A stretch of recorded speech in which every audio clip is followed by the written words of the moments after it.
this is not the sermon that I wanted to write. Even though I would never endorse any political candidate from the pulpit, I think you know me well enough to know that this was not the election result that I wanted. And I've spoken with a lot of people this week who have had feelings with a capital F. What I have to tell you today is to feel your feelings. They are valid. Listen to your body. I mentioned body scans last week, noticing how it feels to be in our bodies, where we find ease, tightness, heaviness, pain, stuckness. Notice that. And notice your feelings too. Name them if you can. Sadness, happiness, anger, fear, hope, loneliness, disgust, confusion. Notice them. Name them. But also, don't think too hard about it. Feel what your feelings feel like in your body. When you feel sadness, where do you feel it? Sometimes I feel mine at my shoulders. Where is it in your body? What does it feel like? Is it hot, cold, tingly, heavy, staticky, buzzy? What would happen if you didn't push it away or put it on the back burner? If you could just stay with it, listen to it, what might you learn from it? The whole palette of feelings we experience tells us that we care. This is a huge gift. There's a whole system in our bodies to point out to us, hey, this matters, this is important. Anger points to our experience of injustice. Loneliness points to our yearning for community. Confusion points to needing to slow down and understand something better. Points to needing to give ourselves more time. Happiness points to resources. What would happen if you listened to your feelings? If you really received their wisdom? Beloveds, our bodies are so wise, so clever.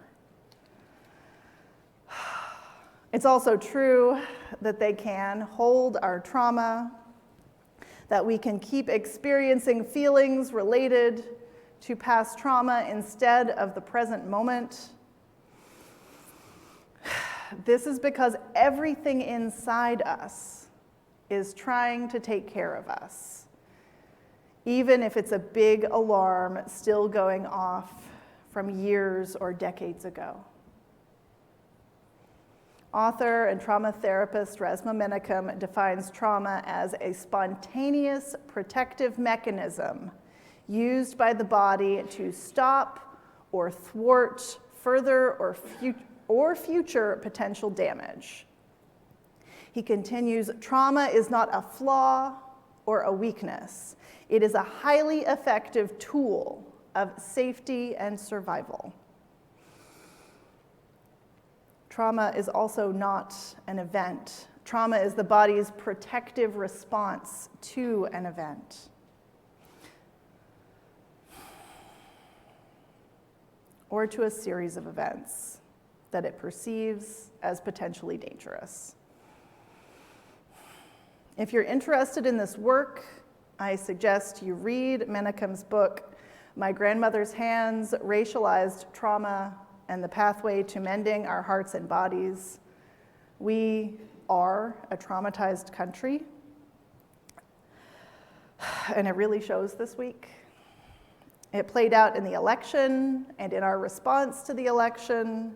It played out in our bodies and in the bodies of people all across the country. Don't worry, I'm not going to stand here and give you hot takes about the election. If you want those, they are everywhere. I recommend the internet. And most of them don't feel useful to me. What does feel useful is these feelings we have and the invitation to, like water, find the shape of our healing. Bell Hooks, in All About Love, wrote, "Rarely, if ever, are any of us healed in isolation. Healing is an act of communion." We're here because something inside us told us that we wanted to bring our hearts into community today. That something inside us could maybe settle, could maybe give and receive kindness, could return to what really matters. I invite you to take a moment and thank your body for getting you here. Whether that means up and out of the house or joining us online, you listened to your body. You trusted that being together was better than being alone today. We may not know exactly what comes next, but we do know that we can share our strength with one another. No one has to have it together all the time if we rely on one another. We can remind one another of what matters and ask one another, what does love have to say about this? What do our values have to say about this? Love, values, those are our true nature. Like water, we take many shapes, but when we act from love, we usually take the right step. So rather than immediately taking up the cause that your feelings direct you to alone, bring it back to community. Ask for help. Ask for collaborators. Find the people who have always led there, which is to say those most closely impacted in any cause, and hear their wisdom and direction. Rather than picking up some marker to say, I'm one of the good ones, take a moment to feel your feelings, settle your body, and find your people. Do you remember the safety pin movement from 8 years ago? In hindsight, it didn't actually help anything. There are rumblings on the internet of wearing blue bracelets now in the same way to signal some sort of easy solidarity. Far be it from me to tell anyone which jewelry to wear to express yourself, but more valuable than signaling to one another is actually becoming safe in our own bodies and in our communities. So we practice settling our bodies together and listening for their wisdom. We prepare ourselves to do hard things from love instead of an unexamined fight brewing within us. We practice welcoming each other and listening to one another.